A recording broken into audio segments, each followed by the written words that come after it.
neurofisiologia. O conteúdo agora para essa próxima prova, né, havia mencionado, coloquei em tópicos para COCA, o que seria, acho que ela passou para vocês, né? Não sei se passou, o que seria o conteúdo para essa prova. Então eu vou passar para vocês aqui os itens de neurofisiologia que cairão na nossa prova. Vamos lá, só um minutinho para eu encontrar aqui.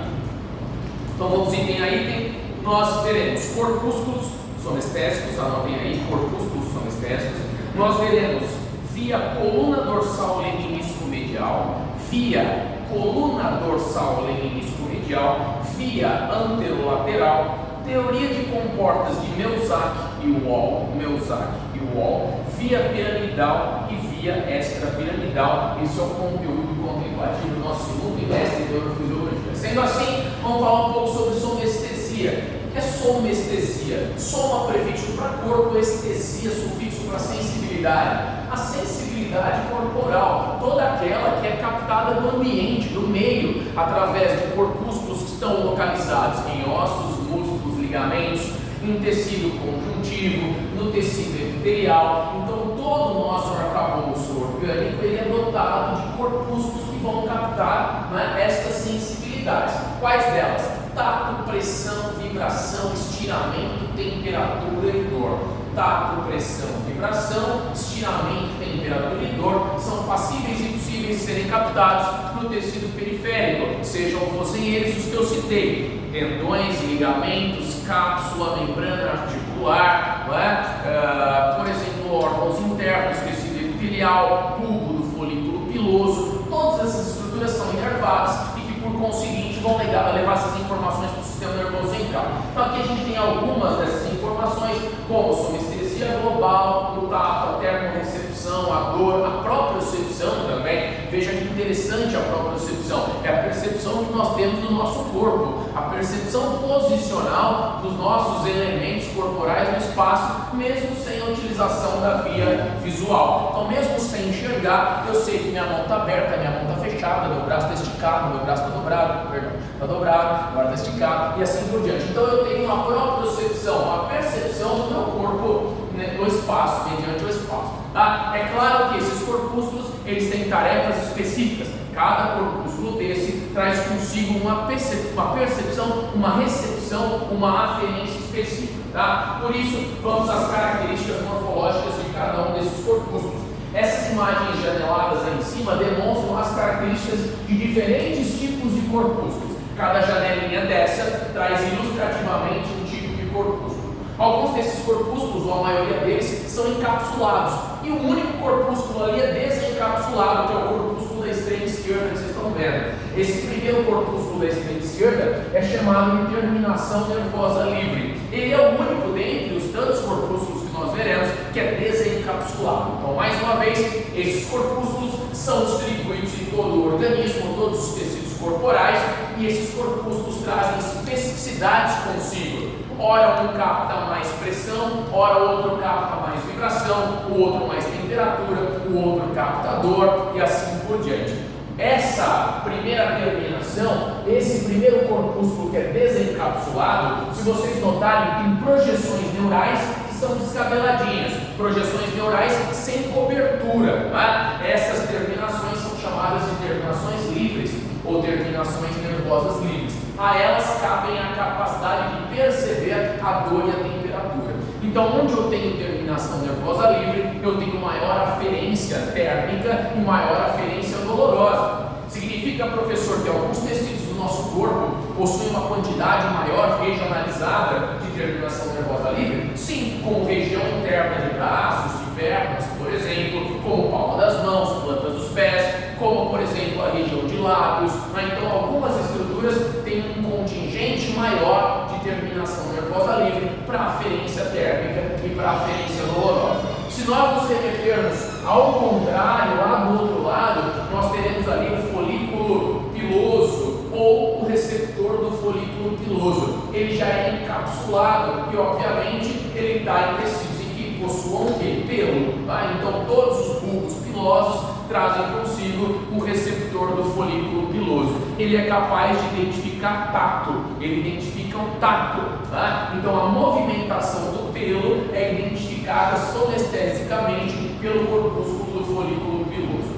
Ora, esses corpúsculos também, eles carregam uma capacidade de maior ou menor adaptação. Como assim, professor? Eles se adaptam muito facilmente ou demoram para se adaptar. Quando a gente fala de ambos os corpúsculos das extremidades, obviamente que esse aqui é quase inadaptável e esse daqui se adapta muito rápido. Como assim, professor? As terminações nervosas livres são quase que inadaptáveis, porque já que elas captam a dor, nós não nos adaptamos à dor, correto? Não há adaptação ao coeficiente aferente doloroso, nós não nos adaptamos à dor. Já o receptor do folículo piloso cabe uma adaptação funcional muito rápida. Se aqui nós tivéssemos um ventilador e assim eu ligasse, esse vento ia passar a ventilar os pelinhos de vocês no braço. Os pelinhos iam movimentar, nos primeiros 5 a 10 segundos vocês iam sentir o pelinho movimentando. O tempo vai passando, nesses primeiros 10, 15 segundos você nem nota mais que o pelo do braço está movimentando. Então é um corpúsculo que capta o tato, mas que tem uma fácil e uma rápida adaptação, que logo você já não percebe a movimentação do pelo. Então é de rápida e fácil adaptação. Ao passo, que em detrimento a isso, a terminação nervosa livre não se adapta. Por isso, quantas vezes eu pegar uma agulha e espetar no braço da Zanussi, quantas vezes eu fizer, quantas vezes ela sentirá a dor. Agora, mesmo assim, essa dor não sendo adaptada, as medicações também não sofrem um certo grau de adaptação. Eu quero dizer que o paciente que tem dor crônica, por exemplo, ou que tem a dor aguda, que seja, esse paciente não se adapta à medicação antiálgica, ele não se adapta ao opioide, não se adapta ao analgésico. A gente tem essa falsa ideia. Se a gente pensar que tem pacientes que são pacientes oncológicos, pacientes terminais, que passam por cuidado paliativo, que muitas das vezes relatam que os opioides não estão funcionando mais, não houve uma adaptação ao opioide. Significa que se a medicação não está funcionando, aqui a dor aumentou e não que ele se adaptou à medicação, confere? Então nem a dor ela tem uma adaptação na captação, nem o indivíduo se adapta às medicações que são prescritas para dor. É diferente da antibiótico terapia. Se eu tenho um indivíduo com uma infecção e eu prescrevo amoxicilina 500mg e ela não funciona, aí eu tenho uma adaptação ao fármaco, porque enzimas beta-lactâmicas são liberadas e obviamente impedem a ação da amoxicilina. Aí eu tenho que usar um clavulanato de amoxicilina para poder bloquear as enzimas beta-lactâmicas e consequentemente a amoxicilina funcionar no critério ali infeccioso. Deu para entender? Então para antibiótico terapia, eu realmente tenho uma adaptação do indivíduo, não é? Para antibiótico terapia, aí eu tenho realmente uma adaptação do indivíduo para o próprio antibiótico, por conta de liberação de enzimas que eu citei, as beta-lactâmicas e a ação do clavulanato que precisa ser prescrito. Mas para o opioide não. Se eu estou prescrevendo uma morfina, que é um opioide forte, ou uma codeína, que é um opioide fraco, por exemplo, o indivíduo não está se adaptando à codeína e à morfina. Se elas não estão funcionando, é porque a dor fez o quê? A dor aumentou. Então não há uma adaptação a fármaco para dor e não há uma adaptação para a sensação dolorosa. Diga. Esses corpúsculos, eles são várias células? São terminações de inervações. Tá? Uma inervação com um corpúsculo ali que faz com que ele tenha aquela natureza de percepção. Uma natureza de percepção de vibração, uma natureza de percepção, por exemplo, pressórica, outra vibracional, outra térmica e assim por diante. Então é uma célula neural que está inserida no tecido para captar essa sensação. Tudo bem? Cada qual com a sua especificidade. Diga. Você falou do folículo piloso de parar de sentir o pelo, deixando a camisa?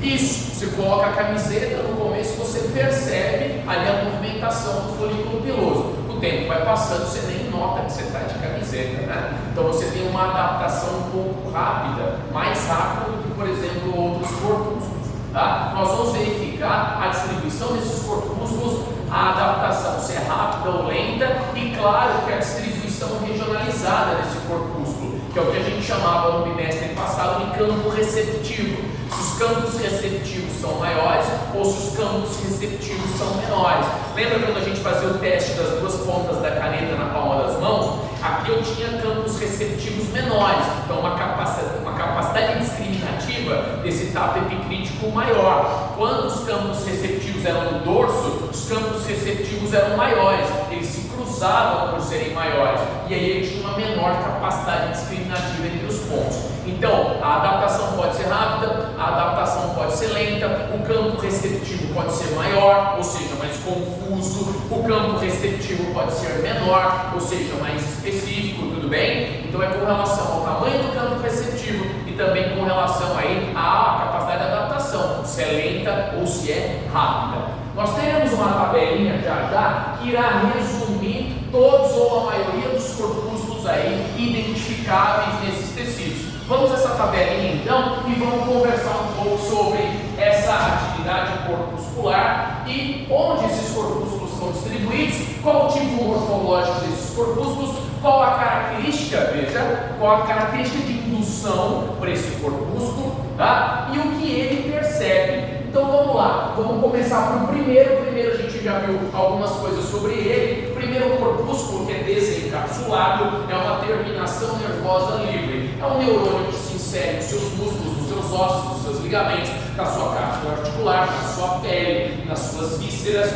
Quase todo o seu corpo tem terminação nervosa livre, exceto quais tecidos? Exceto quais tecidos não carregam consigo terminações nervosas livres? O tecido da massa encefálica, lembra? Nosso telencéfalo com sulcos e giros lá, aquelas minhoquinhas não têm terminação nervosa livre. Então, se assim eu pudesse tirar tua calvária, pegar um espeto, espetar ali, obviamente que a calvária seria inervada, o escalpo inervado, tudo mais inervado. Mas se eu pudesse tirar sem gerar dor em você e pudesse espetar o seu telencéfalo, você não sentiria dor, porque ali não tem aferência sonestésica, ali nós não temos terminação nervosa livre. Quer ver outro tecido que não tem terminação nervosa livre? A cartilagem articular, que recobre o joelho, cotovelo, pulmão, tornozelo, coluna. Não é? Então as cartilagens articulares de colágeno do tipo 2, não é? As cartilagens que recobrem as articulações,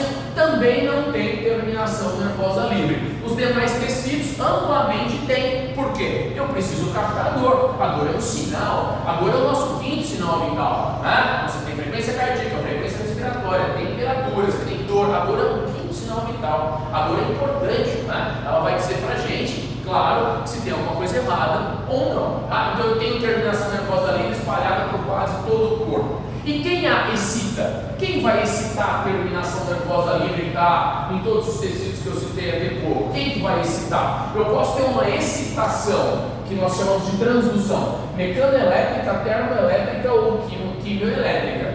Então uma substância química pode irritar a sua terminação nervosa livre. Tá? Por exemplo, a queimadura com soda cáustica.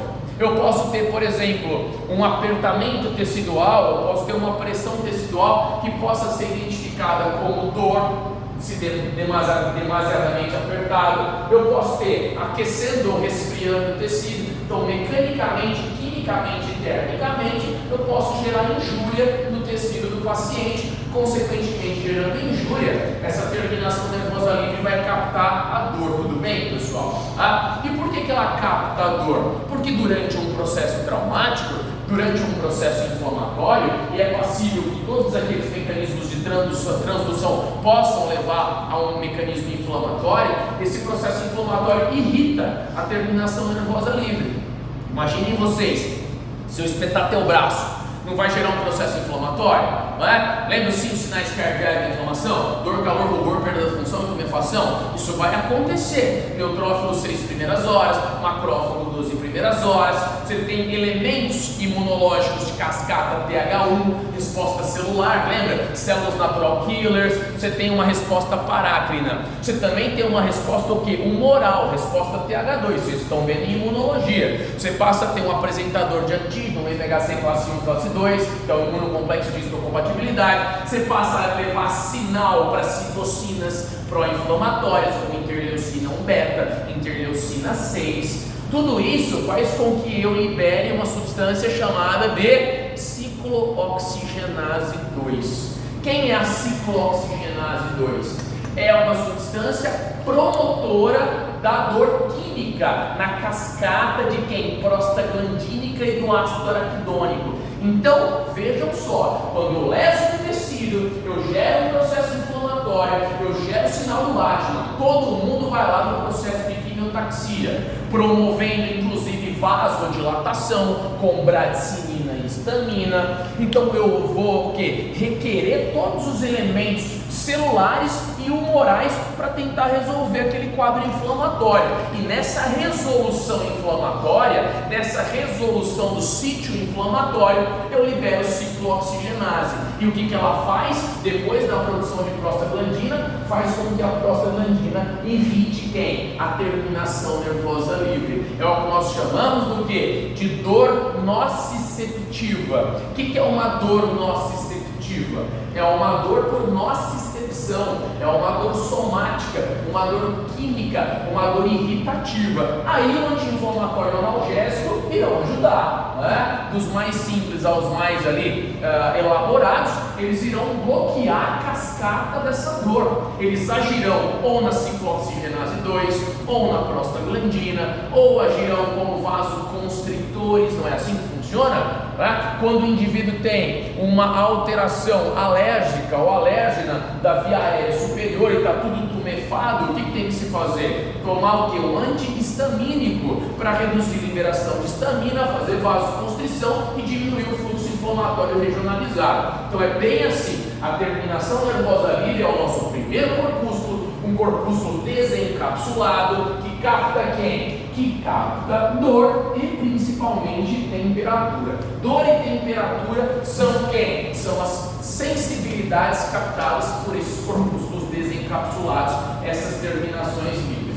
Detalhe, localizados em toda a pele, órgãos internos, vasos sanguíneos, articulações, exceto na cartilagem articular. Tipo de fibra de condução? É uma fibra fina. A terminação nervosa livre é uma fibra fina, ela vai levar essa aferência dolorosa do meu braço, por exemplo, quando foi machucado, para a medula, através de o quê? De uma fibra neuronal fina. Você imagina se fosse grossa, a gente não ia aguentar de dor, né? A neurocondução seria muito mais veloz, então ela vai através de fibras finas. Essas fibras finas são chamadas de fibra delta C e A gama, então são fibras finas, ok? A dor, então, é conduzida através de fibras finas do tecido periférico até a medula. Isso é importante de se saber, porque depois, quando nós vamos caracterizar a teoria de comportas de Melzack-Wall, que é uma teoria de combate, uma teoria combativa a essa dor, nós precisamos entender que esse tipo de fibra é uma fibra fina. Professor, e fibra grossa? Todas essas aqui. Todas que são fibra aberta serão fibras o quê? Fibras grossas. Então, fibra grossa, fibra grossa, fibra grossa, fibra grossa, fibra grossa e fibra grossa. Todas as fibras abertas serão fibras grossas, ou seja, com velocidade de condução avançada, uma excelente velocidade de condução em detrimento da fibra dolorosa, a fibra fina. Vamos entender mais um corpúsculo? Vamos! O próximo corpúsculo não é um corpúsculo de dor. Corpúsculo de dor e temperatura é terminação nervosa livre. O próximo é o corpúsculo de Meissner. O corpúsculo de Meissner tem como transdução quem? Um estímulo mecanoelétrico. Tá? Um estímulo mecanoelétrico. E ele se localiza onde? Esses corpúsculos estão mais localizados aonde? Alocados aonde? Na epiderme glabra. O que é epiderme glabra ou glaba? A epiderme glabra ou glaba é a epiderme sem pelo. A palma das mãos, a planta dos pés, a região interna de braço, região interna de coxa, se assim não tiver. Tá? Então a epiderme glabra é a epiderme o quê? Sem pelos, tá? Então epiderme sem pelo é epiderme glabra, onde eu tenho maior quantidade de quem? De corpúsculos de Meissner. O que eles captam? Eles captam tato, pressão vibratória e textura, tá? Então o tato, a pressão vibratória, tá? E a textura. Se está rugoso, se está liso. Então quem tem a capacidade de captação é corpúsculo de Meissner.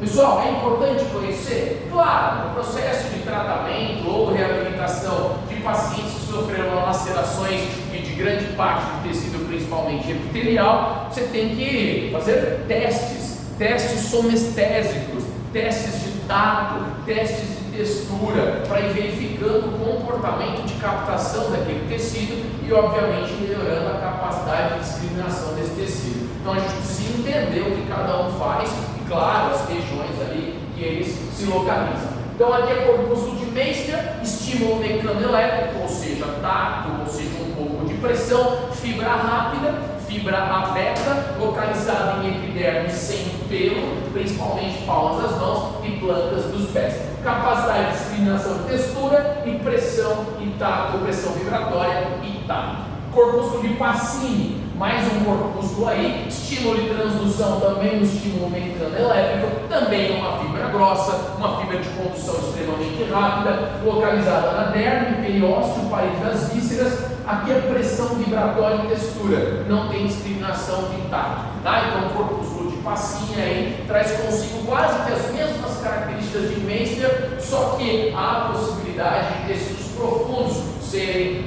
inervados por Pacini, como por exemplo o periósteo, como por exemplo a parede aí das vísceras. Então Pacini é profundo, Meissner é superficial. Características são parecidas, características de captação são estésicas, mas Pacini é profundo e Meissner é superficial.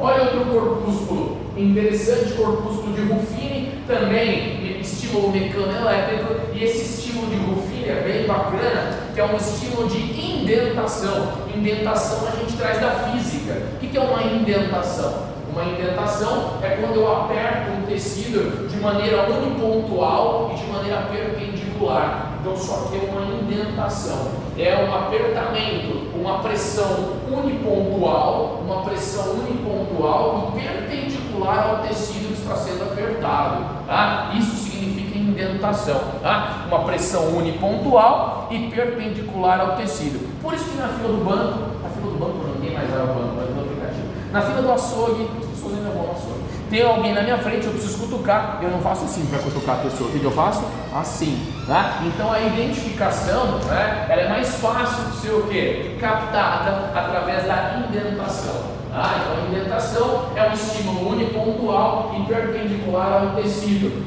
onde tem toda a derme. Então toda a derme, seja glabra ou não, com pelo e sem pelo, há a capacidade de eu ter Ruffini e o Ruffini captar esse estímulo. Discos de Merkel, veja, discos de Merkel também estímulo mecanoelétrico, toda epiderme glabra e pilosa, tato e pressão estática. Então olha que interessante, pressão estática, não pressão vibracional, é uma pressão que se mantém naquele ponto. Tá? Diga. Mas no caso de Posquinha, sei lá, algum corpúsculo que é estimulado? Sim, né? Então o que você tem? Você tem um estímulo bem superficial, né? Você tem principalmente Meissner aqui, ó. Tá? Você pode notar que a superfície que é glabra, ela é mais sujeita a cócegas do que a superfície pilosa. Tá? Então você tem Meissner captando esse tipo de somestesia da cócega. Pessoal, tudo bem aqui? Tá? Pressão estática é Merkel, ou seja, o indivíduo te pressiona, ele te toca, mas não te vibra, não te estica, ok? Não te estira o tecido. É uma pressão local, não é indentação, é uma pressão mais espalhada, mas sem vibração. Bulbos de Krause, olha esse que interessante. Os bulbos de Krause, eles captam ali, ó, tato e temperatura, né? Mas em regiões bem específicas, regiões de limite mucoide. Por exemplo, aqui no lábio, a gente tem uma área chamada de zona queratinosa dos lábios e por dentro a zona vermelha dos lábios. Entre a zona queratinosa dos lábios e a zona vermelha, eu tenho o que? Bulbos de Krause. Tá? Eles vão captar a temperatura, eles captarão também o tato leve, esse tato leve. Então quando você vai tomar um café e está muito quente, ou um chá e está muito quente, você não consegue ter essa discriminação de temperatura se colocar só na região queratinosa ou só na zona vermelha, você vai queimar a boca. Você coloca a xícara, né, a borda da xícara, o bordo da xícara, exatamente entre a região queratinosa e a região mucosa ou mucoide. A mesma coisa para a área vaginal, a mesma coisa para a área anal, a mesma coisa para a região nasal. Então nessas regiões, entre a área queratinosa e mucosa, entre as zonas que são ali mucoides e não mucoides, eu tenho bulbos de Krause para realizar essa distinção. Olha lá. Depois eu tenho o folículo piloso, já foi comentado, ele vai circundando ali a região do bulbo piloso e leva informação de tato, que com alta adaptabilidade, ou seja, rapidamente ele tem uma velocidade muito rápida de adaptação e logo você passa a não sentir mais esse estímulo tátil do folículo piloso. E aqui restam duas estruturas que eu preciso comentar com um pouco mais de carinho. Pessoal, até aí tudo bem? Deu para captar? Então gravem aí cada corpúsculo, gravem os meios de indução, gravem os tipos de fibras, se rápidas ou fibras mais lentas, se grossas ou finas, gravem as funções ali e vamos para o próximo, vamos para o OTG. O que é o OTG? É o órgão tendinoso de Golgi. Também é um corpúsculo somestésico extremamente importante. E qual a sua função? A função do OTG é uma função protetiva tendínea. Ele protege os seus tendões dos músculos estriados esqueléticos. Os tendões dos músculos estriados esqueléticos são protegidos pelo OTG. Mas protegidos referente ao quê? A qual fator agressional, professor? A uma sobrecarga, a uma hipercarga. Então o OTG é um corpúsculo que fica na junção miotendinosa. De novo, o OTG é um corpúsculo, não é? Que fica na junção miotendinosa. Me permitam aí um minutinho para que eu possa desenhar a localização, por exemplo, de um OTG.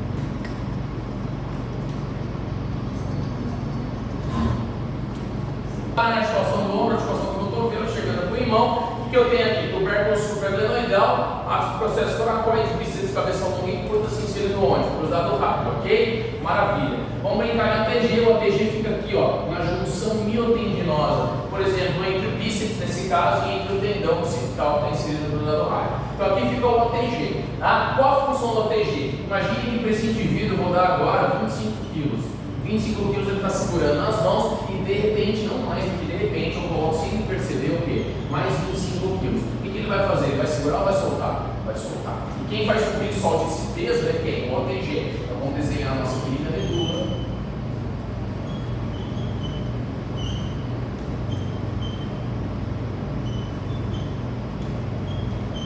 Tá? Lembrando, posterior na medula, anterior na medula. Aqui o que eu tenho na medula? Corno, certo? Corno do quê? Posterior. O que eu tenho aqui na medula? Outro corno. Um corno anterior da medula. Substância cinzenta é a substância de H medular. Substância branca, substância equivalente às regiões periféricas ao H medular. Esse OTG ele faz o quê? Ele manda uma informação de estiramento desse tendão. É claro que quando o peso aumentou, esse tendão estirou. E para não romper o tendão e tão pouco músculo, esse OTG manda informação para a medula, entra pelo corpo posterior, faz sinapse, vem para um neurônio, veja, extrafusal, chega na fibra muscular com um sinal negativo para que essa musculatura relaxe. Ao relaxamento e a soltura do objeto, deu para entender? Então o OTG funciona como um captador de estiramento tendíneo, onde há um reflexo simples medular para que esse músculo, através de uma fibra extrafusal, relaxe e eu passe a soltar o objeto, evitando a ruptura desse tendão. Diga. Opa, perdão, eu que peço perdão, desculpe, tá doendo? Então o que eu tenho? Eu tenho estiramento da junção miotendinosa, onde o OTG se localiza. Uma fibra somestésica que sai do OTG, que é uma fibra o quê? Um beta chamada. Ela vai entrar pelo corno posterior da medula, realizar sinapse, ok? E depois volta para um neurônio o quê? Motor. Ela chegou para o neurônio sensitivo, fez sinapse, voltou para o neurônio motor. Só que o neurônio extrafusal. Por que a gente chama de extrafusal? Porque não tem nada a ver com o fuso neuromuscular e nem com o próprio ATG. Esse neurônio motor vai para a própria fibra mesmo, na musculatura do bíceps, fazendo com que esse bíceps contraia? Não, fazendo com que esse bíceps o quê? Relaxe, solte o objeto. Agora é óbvio que esse OTG não é capaz de controlar a minha supervoluntariedade. A minha voluntariedade do sistema nervoso central, ela ainda sobrepuja hierarquicamente o OTG. Então você imagina, é o cara que é cabeçudo e vai na academia, ele está vendo que ele não vai aguentar, o OTG dele já deu sinal que é para ele soltar o objeto, soltar o peso, e ele não solta, ele tenta, aí ele vai lá e rompe o peitoral maior, fibras superiores, ele vai lá e rompe o tendão do bíceps. Isso acontece. Por quê? Porque hierarquicamente o nosso poder ali das vias piramidais, córtico-espinais, vocês sabem, é maior do que a capacidade de equilíbrio do OTG. Então o corpo deu sinal, dá uma respeitada no que o teu corpo está falando. Ele está pedindo para soltar o objeto, solta o objeto. Tudo bem? Então esse é o exemplo do OTG. Agora vamos dar um exemplo do segundo corpúsculo do tecido muscular esquelético, né, que são fibras 1A e fibras 2. Vamos dar uma olhada para o fuso neuromuscular e agora eu vou desenhar o exemplo do fuso aqui, só um minutinho, pessoal. Dentro do músculo, por exemplo, o quadríceps aqui, a lateral, vertebral, femoral. Tá? Então eu tenho dentro da musculatura uma estrutura microscópica que é um fuso. Tá? Então na musculatura esquelética, toda musculatura esquelética tem fuso, traz consigo um fuso muscular ou um fuso neuromuscular. Vamos dar o exemplo do reflexo de estiramento, que é o famoso martelinho. Vou bater aqui no ligamento patelar com o martelinho. Mas convide comigo quando eu percutir o tendão patelar, o ligamento patelar aqui, desculpem, esse ligamento patelar vai fazer o quê? Ele vai deformar, não vai? A hora que eu bater no ligamento patelar, o ligamento patelar vai deformar, ele vai afundar em sentido posterior. A hora que ele afundar, ele vai trazer o que consigo? A musculatura do quadríceps. O quadríceps vai ser o que? Estimulado a estirar, a esticar. Então quando eu bato no ligamento, esse ligamento afunda, a patela desce, o músculo estica. É, professor? É. Então o músculo afasta a sua origem da inserção. A hora que eu percuto, o músculo estica. Quem percebe dentro do próprio músculo que ele estica? O fuso neuromuscular. Então essa estrutura aqui é chamada de fuso neuromuscular. O fuso compreende que o músculo estirou, veja, o fuso compreende que o músculo estirou e leva essa informação para onde? Ó, aqui, leva a informação via corpo posterior, faz sinapse e vem o neurônio motor. Então vem por sensitivo, sai por neurônio motor e ele vai extrafusal para a fibra. Só que ele vai fazer o que com a fibra agora? Contrair a fibra. Enquanto um protegia relaxando a fibra muscular, o outro protegerá como? Contraindo a fibra, porque o corpo está entendendo que o músculo está esticando. Então nada melhor do que parar esse alongamento excessivo fazendo o quê? Contraindo o músculo. Então o fuso neuromuscular faz o quê? Uma relação de reflexo de estiramento positiva para a contração da musculatura quadricipital. E quando contrai a musculatura quadricipital, o joelho estende, para de esticar, obviamente o músculo passa a contrair para proteger. Esse é o reflexo de estiramento simples, por exemplo. Então, enquanto um age relaxando, o outro age contraindo. Eu quero dois alunos aqui para poder fazer 3 reflexos de estiramento. 2 alunos não, uma aluna. Vamos lá? Mas pode sentar, Leonardo. Cruza as pernas, tipo instinto selvagem. Muito obrigado. Vamos percutir aqui. Vamos lá. Olha lá. Ou seja, o reflexo de estiramento dele, ó, tá normal, ó. Quais segmentos? Segmento de L3 e segmento de L4, deu para entender? Aquela sinapse está sendo feita no segmento medular de lombar 3 e segmento medular de lombar 4. O que eu passei a fazer? Eu estimulei percutindo o ligamento patelar, ele afundou, o quadríceps dele esticou, percebeu que estirou, mandou para a medula e para proteger o que o corpo dele fez? Uma sinapse motora para fibras extrafusais quadricipitais para que o quadríceps dele pudesse contrair. Esse tipo de reflexo é utilizado dentro da neurologia adulto-infantil para saber se tem preservação do segmento medular correspondente e se tem preservação das vias aferentes e preservação das vias eferentes. Tudo bem? Então, além, por exemplo, do reflexo papelar, para levantar, você tem a possibilidade desse reflexo aqui também, para segmentos medulares mais inferiores. Faz assim para melhorar, como eu estou aqui, ó, posiciona aqui desse jeito. Legal. Tá? Vamos fazer o reflexo estiramento do tendão calcaneano. Segmentos ali, sacrais principalmente, tá? Ombosacrais. Olha lá. Ó. Assim. Ó. Maravilha. E a possibilidade, inclusive, obrigado, de segmentos um pouco mais altos, segmentos cervicais, testando ali segmentos de C5 e C6. Pode sentar para fazer o reflexo do braço radial. Olha lá, o palco do braço radial. Vamos soltar.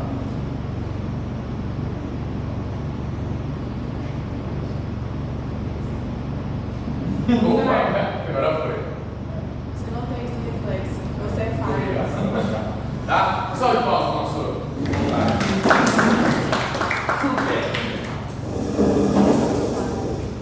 Pessoal, continuando. Então, o que eu quero de vocês nessa tabela? Tudo. Vocês vão saber tudo nessa tabela. Para a prova.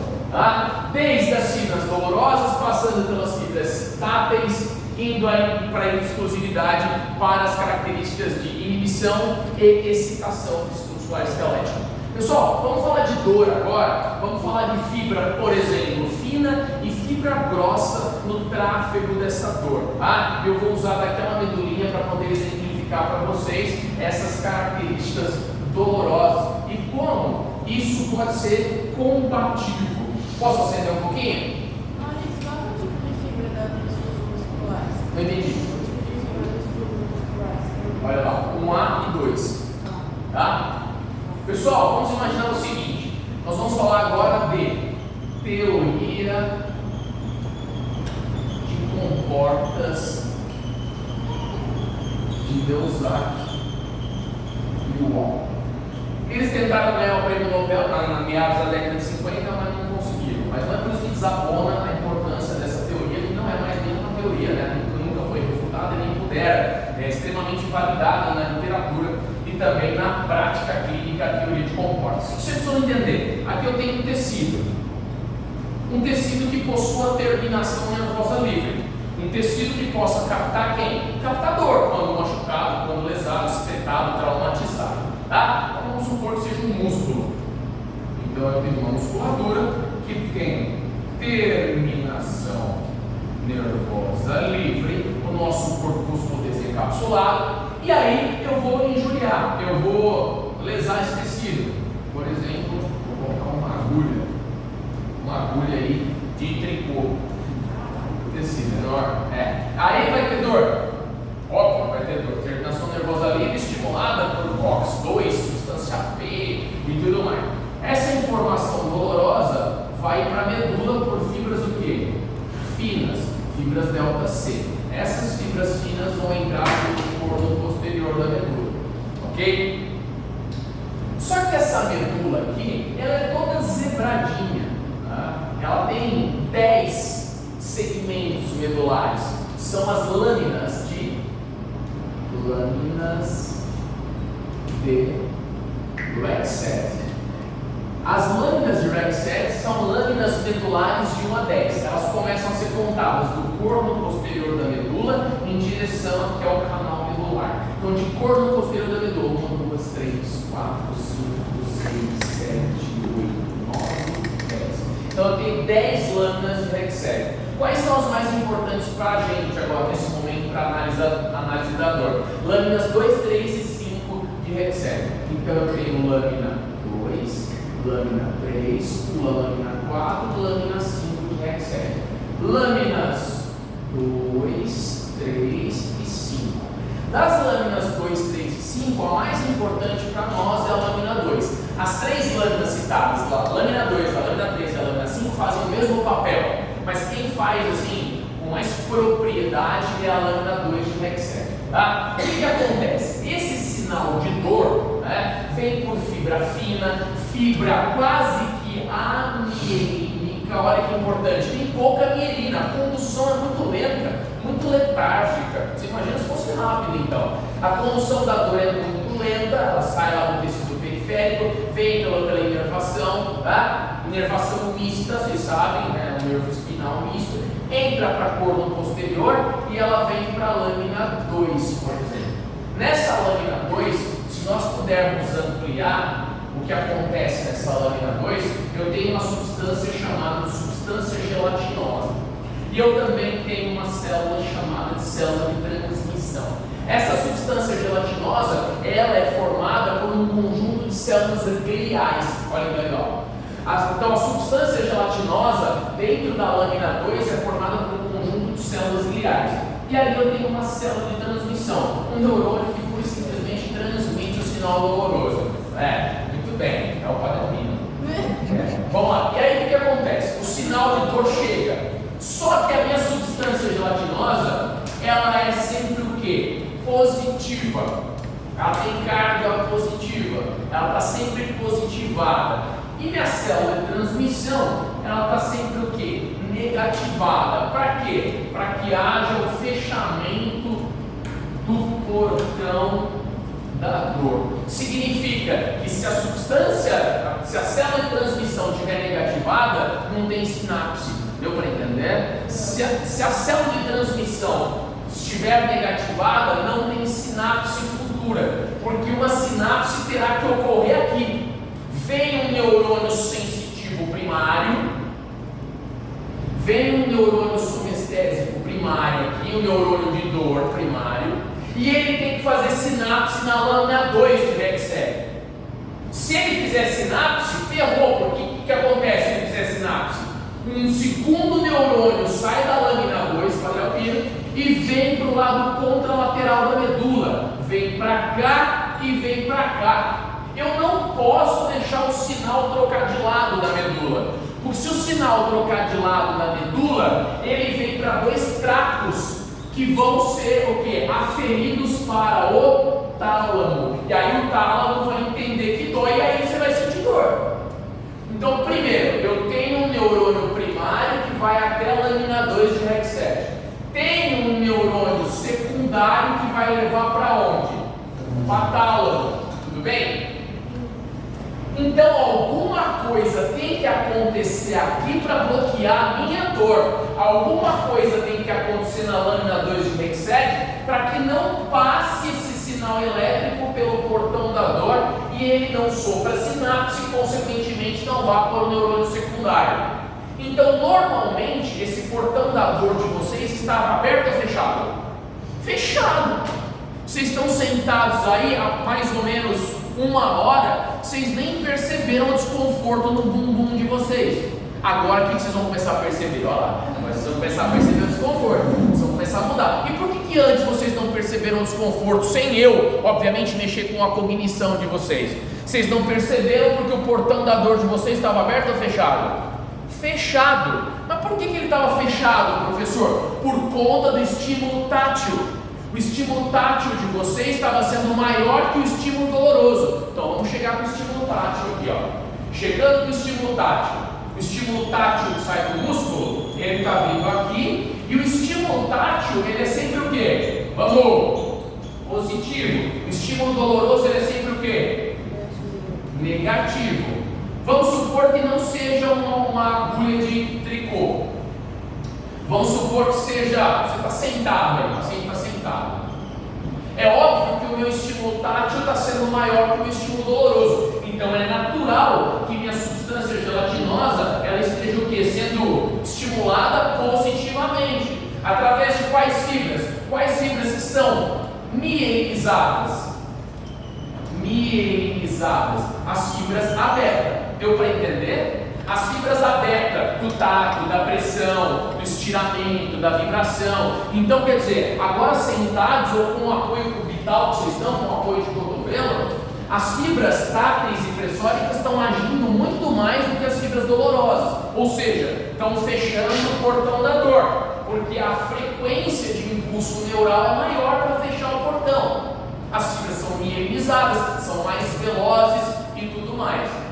E se eu tiver agora a agulha de tricô espetada, aí o que acontece? Se eu tiver a agulha de tricô espetada, é óbvio que o estímulo doloroso será bem maior. Significa que eu vou ter o quê? Mesmo que amielínicas que sejam, o estímulo negativo será bem maior. E aí minha substância Minha célula de transmissão já é negativa, não é? Menos com menos dá o quê? Mais. Abre o portão da dor. Deu para entender ou não? Então, toda vez que eu tenho estímulo doloroso, incidente, incisivo, frequente, de alta magnitude, eu transformo as minhas células gliais e faço com que elas sejam o quê? Inibidas. Consequentemente, eu inibo a inibição. Se eu inibo a inibição, eu excito. Sim ou não? Então, por isso que funciona. Eu estou lá andando e de repente eu tropeço, estou para acordar. Brincando, você está acordado, está notando?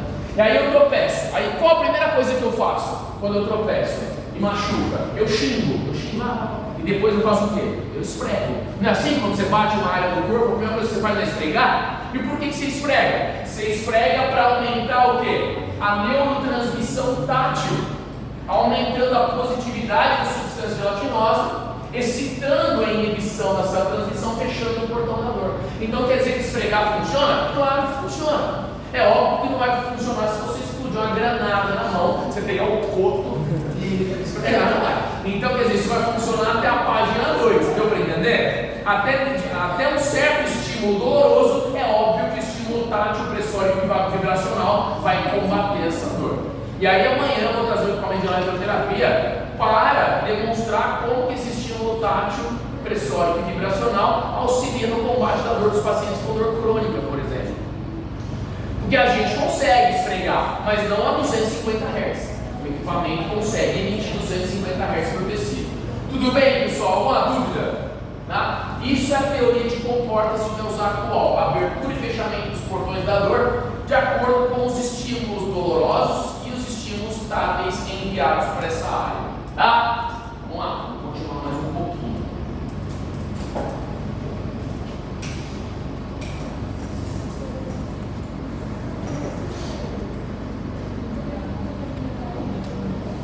Olha aí, pessoal, que beleza. É um conteúdo que a gente meio que viu na aula do bimestre passado e que agora a gente retoma, que inclusive foi mencionado na aula de hoje. É o conteúdo relativo às capacidades e competências adaptativas desses corpúsculos, se há uma adaptação rápida, uma adaptação lenta, e com relação aos campos receptivos, como eles são distribuídos. Então aqui, por exemplo, eu tenho 4 desses exemplos: corpúsculo de Meister, corpúsculo de Pacini, os discos de Merkel e os corpúsculos de Ruffini. Tá? Dá para entender o seguinte aqui, ó. Dá para entender sempre o estímulo é o mesmo. Aqui eu tenho diferentes adaptações, quanto rápidas e lentas. Então aqui eu tenho uma adaptação rápida, aqui também uma adaptação rápida, uma adaptação lenta e uma lenta. Então a adaptação aqui é rápida, é lenta e é lenta. E aqui a distribuição da quantidade de corpúsculos por área e do campo receptivo respectivo. Então o corpúsculo de Meissner na palma das mãos, ele tem numericamente mais corpúsculos e campos receptivos pequeníssimos. Tá? Ao passo que ele tem uma adaptação muito rápida. Então eu tenho muitos corpúsculos com pequenos campos receptivos, o que faz com que eu tenha uma discriminação, um tato epicrítico bem bacana. Então o meu tato epicrítico é muitas vezes dado, na maioria das vezes, por corpúsculo de Meissner. E a adaptação dele é rápida. Ele se adapta pontualmente muito rápido. Então se eu faço pressão nessas áreas do Meissner, a adaptação é rápida. 1 minuto, 30 segundos, ele já se adapta. Corpúsculo de Pacini são poucos corpúsculos, mas que eles abrangem um campo receptivo bem grande. A adaptação também é rápida. Isso significa que para Meissner e para Pacini eu tenho o quê? Uma certa letargia para sentir dor, porque a adaptação é rápida. Então eu adapto rápido àquela pressão. Isso significa que eu posso permanecer mais tempo sem ter um incômodo na palma das mãos. Ele adapta rápido, não tanto quanto o bulbo do folículo piloso, o receptor do folículo piloso, mas a adaptação é rápida, então o desconforto passa logo. Enquanto eu tenho discos de Merkel, eles são em grandes quantidades, a distribuição é em grandes quantidades, e o campo receptivo é pequeno. Então Merkel é muito parecido com Meister, exceto pelo quê? Pela adaptação, tá? E a adaptação de Merkel é uma adaptação lenta. Os campos receptivos, eles são pequenos, então há um tato discriminativo maior, só que em detrimento a isso, eu fico apertando e fico sentindo ali por 5 minutos.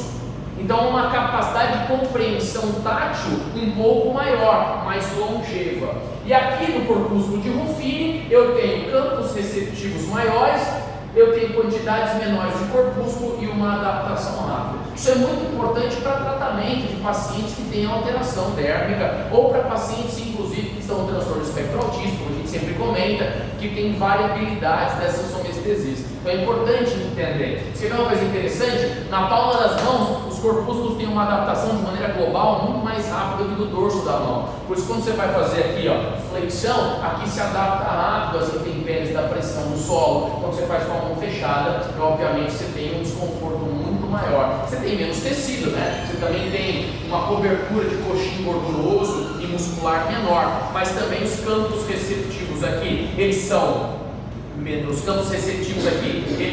maiores, só que eles têm uma distinção maior também, ou seja, demora mais para adaptar, inclusive termicamente demora mais para adaptar. Por isso que ninguém vê febre com a palma da mão, você vê febre com o dorso da mão. Por que você vê febre com o dorso da mão? Porque esses campos receptivos, eles, embora possam ser maiores, a capacidade de adaptação é menor, então você consegue ter uma discriminação maior da temperatura do dorso da mão. Sim ou não? Beleza? Beleza, vamos pro próximo. Eu combinei que era 1 hora hoje só, né?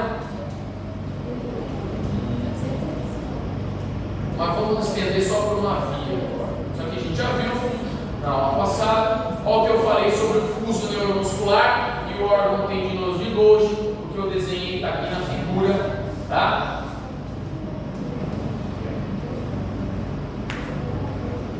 Vamos para essa via e eu garanto a vocês que a gente termina. E amanhã tem mais. Olha só, essa é a primeira via somestésica desse bimestre, que é a via coluna dorsal leminisco medial, contemplada aí naquele rol de elementos que vão cair na prova ali, tá? O que eu tenho ali? Via coluna dorsal leminisco medial. Se é uma via coluna dorsal, ela só pode subir por onde? Na medula e no tronco encefálico? Pela frente ou por trás? Por trás. É uma via coluna dorsal. É o exemplo que a gente deu para tato epicrítico, propriocepção e vibração. Então veja só, quais e única exclusivamente, quais sensações passam por essa via? Quais sensações, por exemplo, saem dos braços, das pernas e vão para o cérebro? Quais sensações? Tato epicrítico. O tato epicrítico é o tato fino, o tato discriminativo. Tato epicrítico, propriocepção e vibração sobem por essa via. Se vocês notarem, então, veja, é como se aqui eu tivesse o tecido que foi estimulado com quem? Com o tato, com a propriocepção, com a vibração. Esse tecido foi estimulado, esse estímulo entrou na medula, não entrou? Todo estímulo sensorial entra por onde na medula? Corno anterior ou posterior? Posterior. Todo estímulo sensorial entra por corno posterior. Toda ação motora, toda inervação motora sai por qual corno? Anterior, tá? Então é um estímulo sensorial, ele entrou corno posterior da medula, mas fez sinapse? Não é igual ao estímulo da dor. É um estímulo que? De tato epicrítico, propriocepção e vibração. Entrou o corno posterior e subiu por onde na medula? Subiu de maneira ipsilateral. O estímulo subiu do mesmo lado da medula. O estímulo não cruzou, né? Ele não decussou. Não houve decussação, ok? Vamos dar uma olhada lá naquela figura ilustrativa.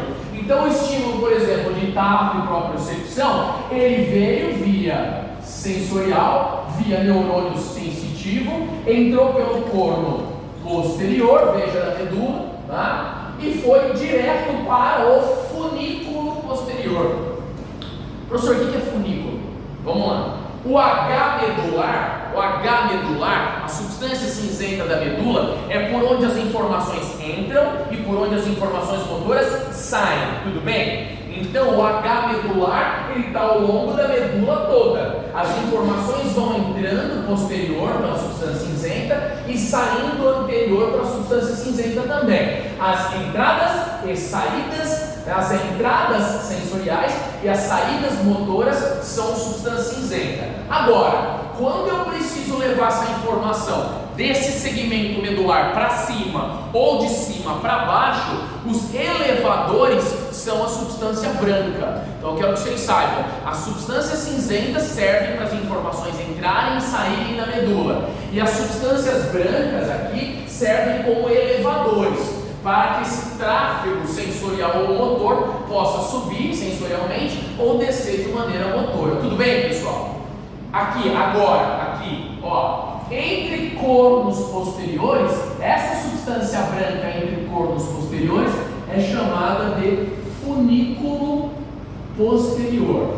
Entre corno posterior e anterior, essa substância branca é chamada de funículo lateral. Entre cornos anteriores, obviamente, eu tenho quem? Um funículo anterior. É claro que aqui também tem um funículo lateral.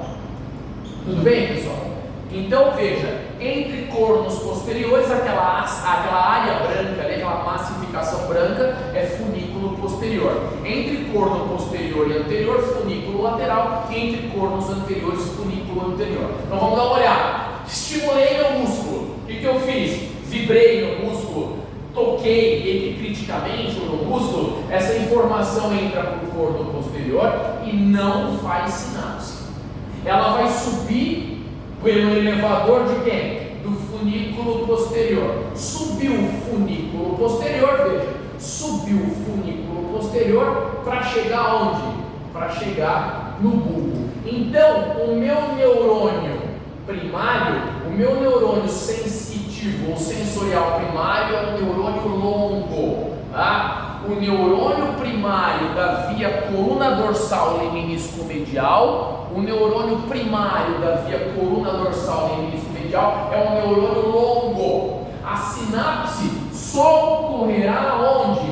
No bulbo, atrás do bulbo, atrás, tá? Porque é uma via chamada de via coluna dorsal. Então essas informações sensitivas vêm pela inervação sensorial, entra no corno posterior, não faz sinapse com nada, sobe até a área posterior do bulbo lá, até encontrar núcleos. Sobe por quais tratos? Por esses dois tratos aqui, ó, trato grácil e trato cuneiforme. Então as informações de tato epicrítico, propriocepção e vibração subirão por trato grácil e cuneiforme no meu funículo posterior, pela minha via, o que? Coluna dorsal leminisco medial. Tudo bem, pessoal? Ótimo. Detalhe, dá para ver na peça neuroanatômica, eu tenho um cortezinho aqui. O trato grácil é esse trato mais medializado, e o trato cuneiforme, esse trato mais lateralizado. Trato grácil e cuneiforme, ok? Trato grácil de T6 para baixo, T6, segmento torácico 6 para baixo é trato grácil. T6 para cima, trato cuneiforme. Deu para entender porque tem dois? T6 para baixo grácil, T6 para cima cuneiforme. Só aí então, quando, ó, aqui, ó, só aí então, por grácil e cuneiforme subindo, por grácil e cuneiforme subindo, pelo elevador do funículo posterior, fará sinapse nos núcleos, grácil e cuneiforme. Haverá núcleos, né? Haverão, né? Núcleos ali. Grácil e cuneiforme na superfície posterior da região bulbar ou da medula oblonga. Antes de chegar ali no assoalho do quarto ventrículo, no rumencéfalo, tem duas bolinhas ali, é o núcleo grácil e o núcleo cuneiforme, ok? Então, fascículo grácil e cuneiforme subirão para sinapses em núcleo grácil e cuneiforme na superfície posterior bulbar. Tudo bem, pessoal? E aí eu terei o que? Após a sinapse? Um neurônio de segunda ordem, um neurônio secundário sensitivo, que sairá do bulbo para chegar onde? No tálamo. Assim como o nosso tálamo, a gente já sabe, é um centro de redistribuição. o tálamo entende que o nosso corpo foi o quê? Tocado, né? Que a propriocepção existiu, que a vibração existiu, mas o tálamo não sabe onde ainda, sabe? Ele só sabe que foi tocado, que houve propriocepção, que houve vibração.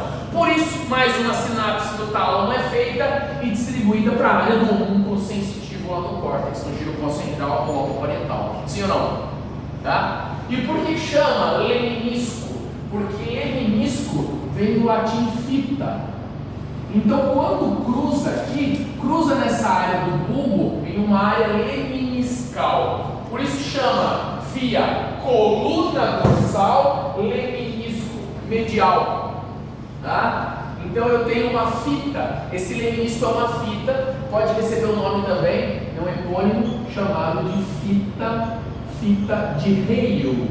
Então o que é a fita de Hale? Fita de Hale é o leminisco medial, onde pós-sinapse bulbar, essa informação vai para o lado o quê? Contralateral, tá? Então essa é a via coluna dorsal leminisco medial, onde o neurônio primário sonestésico é longo e o neurônio secundário sonestésico é curto. Não há sinapse medular, em segmento medular, as informações sobem em lado ipsilateral, ou seja, do mesmo lado onde foram recebidas, sobem por fascículo gráceo cuneiforme e fazem sinapse ali em núcleo gráceo e cuneiforme também. Tudo bem, pessoal?